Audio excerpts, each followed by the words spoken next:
Prosvjed pred američkim veleposlanstvom koji je organizirala grupa nogometnih navijača prerastao je u nerede kada su prosvjednici nakon bacanja kamenja pokušali ući u veleposlanstvo.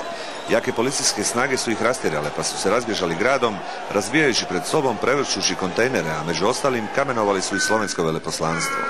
Grupa nije velika, ali je izrazito nasilna, pa su jake policijske snage blokirale ulice u središtu Beograda, a posebna meta napadača su televizijski snimatelji. Nekoliko ih je pretučeno i razbijena im je oprema. Novi prosvjedi su tek najava budućih koje će organizirati i radikali, ali i vlada, u čije je ime premijer Koštunica danas pozvao građane da dignu glas protiv nepravde i proglašenja, kako je on naziva, lažne države Kosovo. U Beogradu je naš reporter Josip Šarić. Josipe, prije svega koliko su nemiri u središtu Beograda eskalirali? Pa nemiri su bile eskalirali negdje oko 21 do 22 sata. Ima više od 20 ozlijeđenih za sada koji su u bolnici, 10 policajaca, 11 prosvjednika.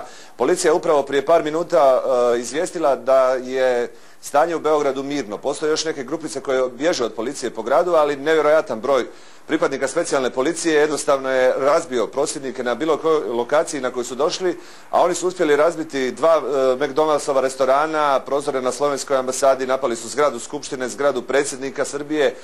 Večeras je i u Novom Sadu bilo oko 300 prosvjednika koji su pokušali napasti zgradu Merkatora, no i tamo ih je policija, koja je očito bila pripremljena i postavili su informacije, dakle na ove događaje bila izrazito spremna. Stanje je sada redovno, ali ono što